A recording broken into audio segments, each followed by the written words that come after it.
देवल की। जब मेरा परीक्षा पड़ा था तो रिलीज हुआ था क्रांति फिल्म। भाई मैं उस गली में मेरे को कुत्ता कितना दौड़ाया था, मैं सिनेमा देखने आया था। और उसके बाद हम लोग का नदी के किनारे कौन सा कॉलेज था, नहीं बहुत नदी के किनारे, वहां पे वोट मांगने भी गया था मैं। हाँ साधु साधु साधु साधुलाल कॉलेज, वहीं पे वो नदिया के किनारे में। लेकिन जिस दिन मैं नॉमिनेशन कराया था उस दिन मोहब्बत से आप लोगों ने केसरिया को भर दिया था। ये है आपका प्यार, ये है आपकी मोहब्बत।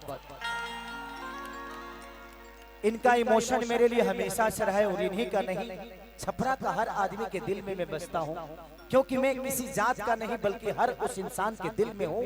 एक इंसान के तौर पे मेरे लिए जात मायने नहीं रखता। लोग कहते हैं ना कि फलानवा को जात का वोट मिला, मैं कहता हूँ कि मेरे विधानसभा में हर वो जात खेसारी लाल यादव को अपना बेटा समझ के वोट दिया था।